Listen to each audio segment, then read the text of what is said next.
प्रशासनिक विधि से संबंधित है राइट ऑफ हियरिंग, सुनवाई का अधिकार।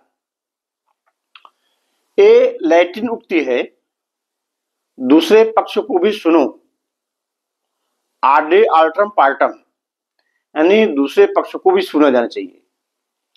कोई भी निर्णय, कोई भी आदेश किसी को दोषित सिद्ध करा देना है, किसी के बारे में कोई निर्णय लेना है, तो दो पक्ष होते हैं। एक पक्ष आरोप लगाता है, दूसरा पक्ष जिसके ऊपर आरोप लगाया जाता है वो दूसरा पक्ष है, उसको सुनवाई का अवसर दे दिया जाता है। तो इस पिछले सेशन में इस पे हम डिटेल चर्चा कर चुके हैं कि सुनवाई का अधिकार कब दिया जाता है, कब नहीं दिया जाता है, कब इसका पालन किया जाता है, कब नहीं किया जाना चाहिए। तीन प्रकार के कृत्य हमने बताए थे, एक जुडिशियल, एक क्वासी जुडिशियल, एक एडमिनिस्ट्रेटिव। यानी एक जुडिशियल यानी न्यायिक कार्य, दूसरा हमने कहा था अर्ध न्यायिक कार्य जिसको न्यायिक कार्य भी हम कहते हैं, तीसरा जो है प्रशासनिक। तो हालांकि जो जुडिशियल कार्य है, जो जुडिशियल आदेश, जुडिशियल जजमेंट है, जो न्यायिक है, तो उसमें जो है सुनवाई का अधिकार मस्ट है और एक कारण सहित देना पड़ता है, उसका कारण दर्शित करना पड़ता है किस आधार पे इस निर्णय पर हम पहुंच रहे हैं, कारण सहित निर्णय देना होता है। जो क्वासी जुडिशियल होता है इसमें भी कारण सहित देना होता है, लेकिन न्याय, मान लीजिए कानून की त्रुटि भी हो, प्रोसीजर में त्रुटि भी हो और न्याय मिल गया तो उसमें कोई गड़बड़ी नहीं है, वो यानी क्वासी जुडिशियल है। यानी प्रशासनिक जो है, जिनने तो क्वासी जुडिशियल है, न तो जुडिशियल है, इसमें इतना देखना होता है कि पब्लिक को, लोकहित में न्याय हो जाए। उसमें कारण दर्शित नहीं करना पड़ता है कि किस कारण कैसा किया, प्रोसीजर क्या अडॉप्ट किया। इसमें जैसे दो पक्षों के मध्य कोई विवाद होता है तो वो न्यायालय में जाता है, सिविल सूट दायर होता है, न्यायालय दोनों पक्षों के सुनकर कई साल कई लग जाते हैं जजमेंट आने में, कई पुस्त भी मुकदमा चलता है, वो जुडिशियल प्रोसीडिंग। क्वासी जुडिशियल ये ज्यादा दिन नहीं चलता, ये अर्ध न्यायिक होते। और प्रशासनिक जो है त्वरित, यानी किसी मतलब प्रशासन ने किसी नागरिक के साथ, किसी व्यक्ति के साथ ऐसा कार्य किया है जो संवैधानिक नहीं, तो उसकी दरखास्त, उसकी रिक्वेस्ट जो है ऊपर करता है एडमिनिस्ट्रेशन में, वहां तुरंत बुलाकर मामला रफा दफा हो जाता है और प्रोसीजर कोई नहीं चला, लेकिन निर्णय न्याय उसको मिल गया। ये प्रशासनिक कार्य, लोक न्याय, जिसे लोक न्याय हो जाए। तो जो प्रशासनिक विधि में यानी एडमिनिस्ट्रेटिव लॉ में अध्याय 8 है, जिसमें आडि आल्ट्रम पार्टम यानी सुनवाई के अधिकार, राइट ऑफ हियरिंग, दूसरे पक्ष को भी सुनो, इस पे जोर दिया गया। ये लैटिन उक्ति है आडि आल्ट्रम पार्टम। लॉर्ड ह्यूबर्ट ने ये सत्य ही कहा है कि न्याय किया ही नहीं आना चाहिए, बल्कि न्याय किया गया है ऐसा स्पष्ट प्रतीत भी होना चाहिए। तो ये राइट ऑफ हियरिंग जो है इसी सिद्धांत पर आधारित है कि यदि दूसरे पक्षों को बिना सुने कोई आदेश या कोई निर्णय पारित किया जाता है तो विधि के अनुसार वो दूषित हो जाता है। कोई भी आदेश किसी व्यक्ति के विरुद्ध यदि पारित किया जाना चाहिए तो पहले उसको सुनवाई का कारण बताओ, नोटिस, सुनवाई का अवसर दिया जाना चाहिए, उसको अपना पक्ष प्रस्तुत करने का युक्त अवसर देना चाहिए। तो यदि ऐसा नहीं किया जाता है तो राइट ऑफ हियरिंग का वायलेशन होता है, वह निर्णय, वह आदेश दूषित हो जाता है। एक मामले में बोर्ड ऑफ हाई स्कूल बनाम Ghanshyam AIR 1962 supreme court page 1110। तो एक जजमेंट, बहुत ही अच्छा जजमेंट है, बहुत ही सुंदर जजमेंट है, निर्णय है, सुप्रीम कोर्ट ने इसको अवधारित किया है। इस याची को परीक्षा में अनुचित साधन का प्रयोग करते हुए परीक्षा भवन में पकड़ लिया गया। उसको, उस मामले को परीक्षा समिति को सौंप दिया गया। परीक्षा समिति ने यह निर्णय लिया कि उस परीक्षार्थी को, उस याची को जो अनुचित साधनों द्वारा पकड़ा गया है, उसका रिजल्ट जो है रद्द कर दिया जाए, परीक्षा फल रद्द कर दिया जाए, उसको अग्रिम साल के लिए यानी आगे के साल के लिए परीक्षा में बैठने से वंचित कर दिया गया। उसका परिणाम, रिजल्ट जो है रद्द कर दिया गया और अगले सेशन में, अगले वर्ष के लिए परीक्षा में बैठने के लिए भी उसको अनुमति नहीं दी गई, उसको वर्जित कर दिया गया, उसको वंचित कर दिया उससे।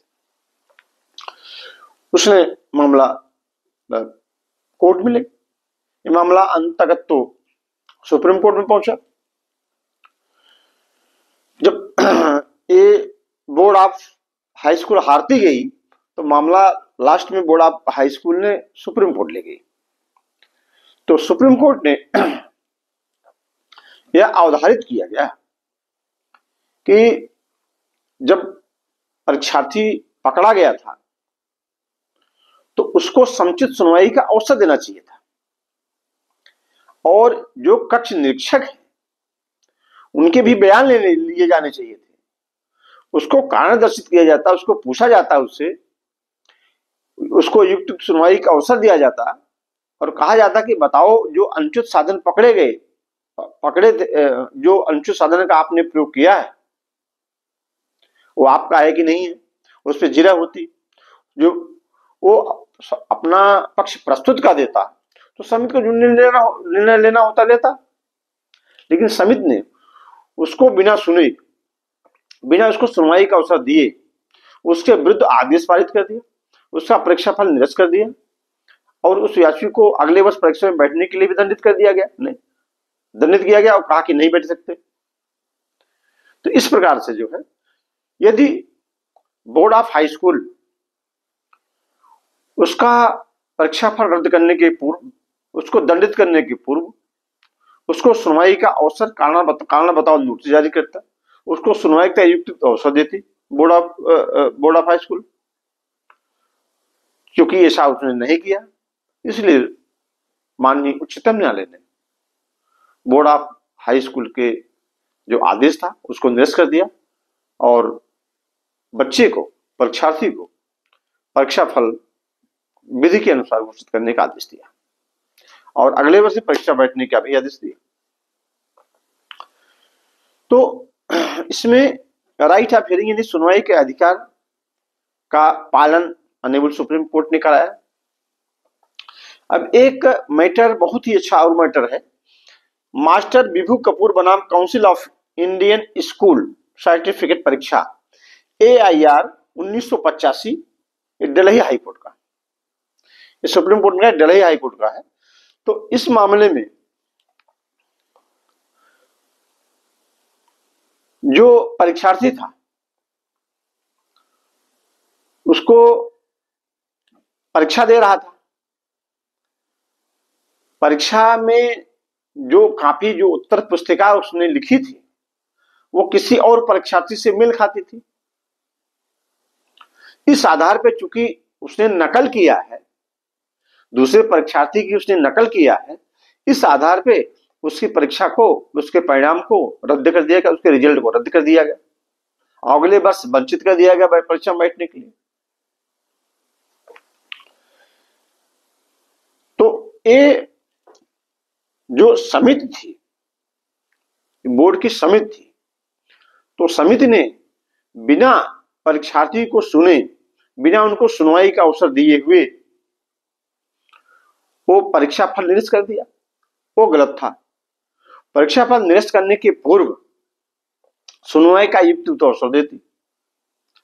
इसमें जो आरोप उसके ऊपर लगाए गए, परीक्षार्थी के ऊपर जो आरोप लगाया गया, उस पर आरोप लगाया जाता है कि तुमने जो है फला परीक्षार्थी से अब तुम्हारी कॉपी मिल रही है, उस कॉपी से इसकी नकल तुमने किया है, और उसका नकल नहीं किया है, इसका उत्तर वो देता है। जब संतुष्ट हो जाता है वो तो कोई आदेश पारित करता है, क्योंकि ऐसा नहीं किया। और जो कक्ष निरीक्षक थे, यानी जो परीक्षा कक्ष होता है उसमें जो कक्ष निरीक्षण रहते हैं, जो निरीक्षण करते हैं कोई नकल न करने पाए, उन किसी कक्ष निरीक्षकों का बयान भी नहीं लिया गया, और उस परीक्षार्थी को कोई भी आदेश पारित करने के पूर्व उसको सुना भी नहीं गया, कोई आरोप पत्र उसको नहीं दिया गया कि ये आरोप तुम्हारे ऊपर है, आरोप है, आरोप नहीं लगाया गया कोई। केवल संदेह के आधार पे उनके परीक्षा फल को निरस्त कर दिया। तो दिल्ली हाईकोर्ट ने उसको अवैध माना कि ये जो है नैसर्गिक न्याय के सिद्धांतों का उल्लंघन, सुनवाई का अधिकार इसमें चाहिए था। उस परीक्षार्थी के विरुद्ध कोई भी आदेश पारित करने के पूर्व, उसके परीक्षा फल, उसके रिजल्ट को निरस्त करने के पूर्व उसको बिना सुने नहीं, उसके खिलाफ कोई आदेश पारित नहीं किया जा सकता था। ऐसा आदेश पारित किया बोर्ड ने, तो बोर्ड का आदेश, दिल्ली हाई कोर्ट ने बोर्ड का आदेश रद्द कर दिया। इसी पैटर्न पे एक है बिहार स्कूल परीक्षा बोर्ड बनाम सुभाष चंद्र सिन्हा एंड अदर्स। इस मामले में इसका अपवाद है, और जो राइट ऑफ हियरिंग है, जो सुनवाई का अधिकार है, उन सबसे ये मामला थोड़ा इतर है। इस मामले में सुप्रीम कोर्ट ने राइट ऑफ हियरिंग ने सुनवाई का अधिकार से करने से इनकार कर दिया। उन्होंने कहा नहीं, सुनवाई का अधिकार, इस मामले में सुनवाई के अधिकार की कोई आवश्यकता नहीं है। ये मामला ऐसा था। मामला इस प्रकार,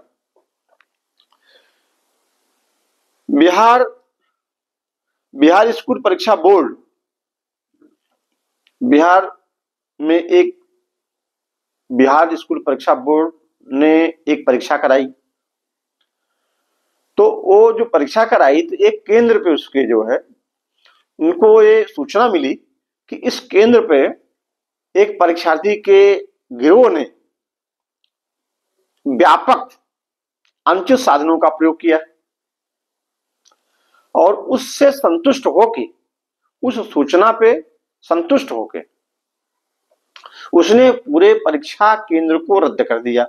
यानी उस केंद्र पर जो परीक्षा हुई थी, जितनी केंद्र पे, पूरी परीक्षा को रद्द कर दिया। जो परीक्षार्थी थे वो परीक्षार्थी इसका मामला ले गए, कोर्ट में ले गए, फिर सुप्रीम कोर्ट गया मामला। तो सुप्रीम कोर्ट ने कहा कि इसमें राइट ऑफ हियरिंग जो है आवश्यक नहीं है, क्योंकि बोर्ड जो है, परीक्षा बोर्ड इस बात से संतुष्ट थी कि जो अनुचित साधनों का प्रयोग किया गया वो किसी परीक्षार्थी गिरोह के द्वारा अनुचित साधनों का प्रयोग किया गया और परीक्षा केंद्र पर किया गया है। परीक्षा केंद्र में कौन नकल किया है, कौन अनुचित साधनों का प्रयोग किया है, कौन नहीं किया है, तो इस बात पे कोई आवश्यकता नहीं थी कि जांच की जाए।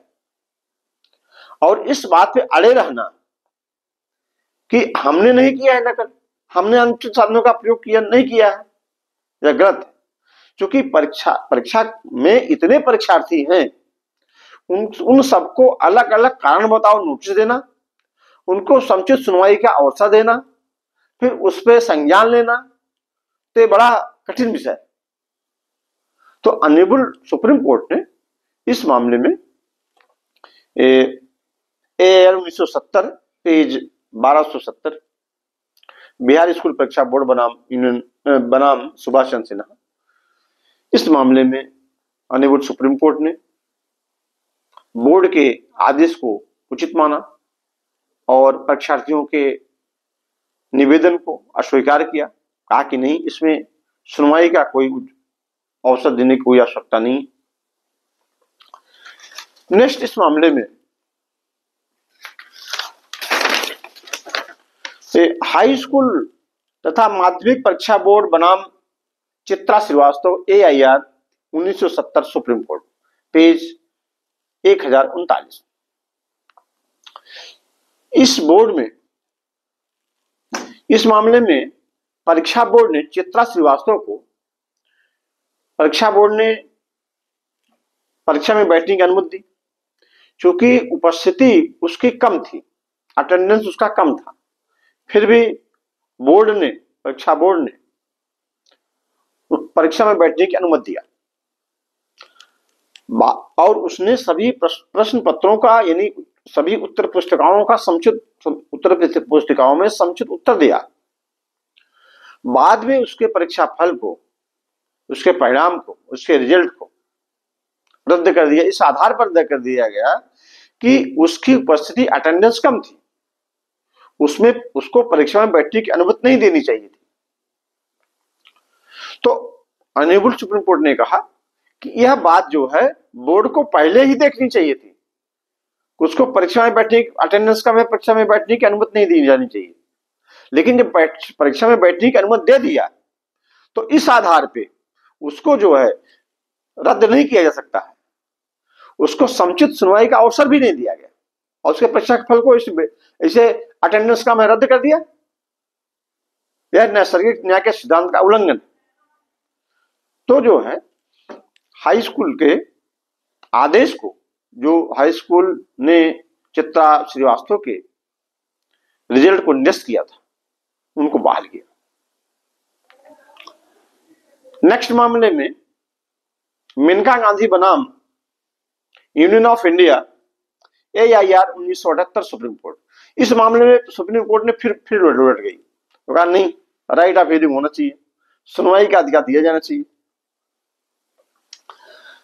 तो इस मामले में प्रत्याशी याची जो था, सरकार ने पासपोर्ट अधिनियम की धारा 10 सब क्लास 3 सब क्लास 7, यानी पासपोर्ट अधिनियम की धारा 10 उपधारा 3 उप सबसेक्शन 7 के अंतर्गत याची के पासपोर्ट को निलंबित कर दिया। याची कोर्ट में गया, सुप्रीम कोर्ट में गया। तो सरकार का यह तर्क था कि यदि हम इनको निलंबन के पूर्व आज नोटिस करते, सुनवाई का अवसर देते निलंबन के पूर्व, इनका पासपोर्ट निलंबित किए जाने के पूर्व, तो निलंबन का उद्देश्य विफल हो जाता, निष्फल हो जाता।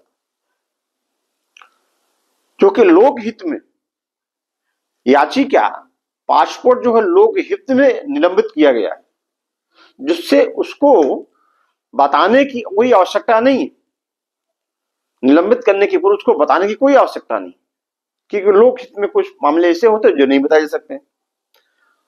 तो सुप्रीम कोर्ट ने कहा नहीं, ऐसा नहीं, निलंबन के पूर्व उसका, चूंकि पासपोर्ट उसका एक प्रकार से उसका संवैधानिक अधिकार भी निलंबित कर दिया गया, क्योंकि पासपोर्ट पा जाता, पासपोर्ट के जरिए वो विदेश जाना चाह रहा था और उसका पासपोर्ट जो है निलंबित कर दिया गया लोकहित में। तो एक प्रकार से उसके फंडामेंटल राइट का भी वायलेशन हुआ, यानी मौलिक अधिकारों का भी उल्लंघन हुआ। तो सुप्रीम कोर्ट ने कहा कि उनको जो है सुनवाई का अवसर, जो है सुनवाई का अवसर दिया जाना चाहिए। तो चूंकि एक प्रकार से यह आदेश जो है प्रशासनिक था, तो ऑनरेबल मुख्य न्यायाधीश PN भगवती ने यह कहा कि प्रशासनिक कृत्यों में भी जब तक बहुत ही आवश्यक न हो कि सुनवाई का अधिकार नहीं दिया जाए, तब तक उसको सुनवाई का अधिकार दिया जाता है। प्रशासनिक मामलों में भी नैसर्गिक न्याय के सिद्धांतों का वो अपनाया जाना चाहिए। क्योंकि सरकार का तर्क था पहला कि यदि इनको हम बता देंगे, निलंबन के पूर्व बता देंगे शो काज नोटिस करेंगे, कारण बताओ नोटिस जारी करेंगे, इनको सुनवाई का अवसर देंगे, तो ये मतलब इसका उद्देश्य विफल हो जाएगा। और नेक्स्ट ग्राउंड था कि प्रशासनिक कृत्य है। प्रशासनिक कृत्य में नैसर्गिक न्याय के सिद्धांतों का पालन करने की आवश्यकता नहीं है। लेकिन अनेबल पीएन भगवती ने, मुख्य न्यायाधीश पीएन भगवती ने साहब ने इसमें मतलब कड़े शब्दों में कहा कि प्रशासनिक कृत्यों में भी नैसर्गिक न्याय के सिद्धांतों का पालन किया जाना चाहिए, ताकि ये लगे कि प्रशासनिक कृत्य में भी उस व्यक्ति के साथ न्याय हुआ। अब जब तक नैसर्गिक, और आगे भी कहा, नैसर्गिक न्याय के सिद्धांतों को बलि पर नहीं चढ़ाया जाना चाहिए जब तक कि बहुत ही असामान्य परिस्थितियां न हो, जब तक कि बहुत ही आवश्यक न हो, तब तक तो इनको नहीं चढ़ाना चाहिए, बल इनकी बलि नहीं देना चाहिए। यानी अर्थात नैसर्गिक न्याय के सिद्धांतों का जो है उल्लंघन जो है किसी भी हालत में नहीं किया जाना चाहिए। तो क्योंकि अगले सेशन में हम इस टॉपिक पर चर्चा करेंगे। अब नैसर्गिक न्याय के मतलब यदि किसी व्यक्ति को सुनवाई का अवसर दे दिया गया, किसी को इन्फॉर्म कर दिया गया, हाँ भाई हम आपको नोटिस भेजते हैं, सुनवाई का अवसर देते हैं, तो क्या सुनवाई का अवसर हो गया है? यह उचित है? नहीं, बिल्कुल नहीं। इसके दो पार्ट है। नंबर 1 इंफॉर्मेशन, सूचना, और नंबर 2 युक्त सुनवाई। किसी व्यक्ति को कोई कार्य आप कर रहे हैं किसी व्यक्ति के विरुद्ध, तो उसको प्रथम आप सूचना देंगे, नोटिस जारी करेंगे, फला तारीख पर आप आइए, हाजिर होइए, और उसको युक्त सुनवाई का अवसर देंगे। यानी कि आप जो है युक्त ढंग से, जैसे सुनवाई का अवसर होता है, आप स्वयं या अपने अधिवक्ता द्वारा या अपने किसी एजेंट द्वारा या स्वयं मौखिक या लिखित रूप में जो कुछ देना चाहें आप दे सकते हैं। उस बात को उसके द्वारा प्रशासनिक अधिकारी या समिति, जो भी समिति है, उसके द्वारा सुना जाएगा और उस पर जो है उसको कंसीडर, उससे विचार किया जाएगा।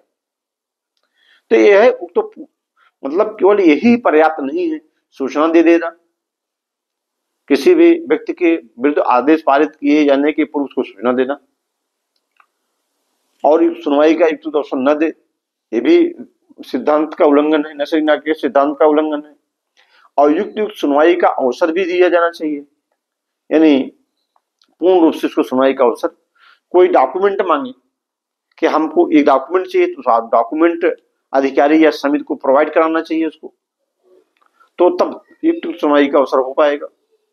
इसके और बारे में हम डिटेल चर्चा इन दोनों पार्ट के बारे में डिटेल चर्चा हम अगले सेशन में करेंगे। और चूंकि ये चैप्टर बहुत ही बड़ा है, तो इसको कई पार्टों में लेकर चल रहे हैं। हम आगे की चर्चा जो है अगले सेशन में करेंगे।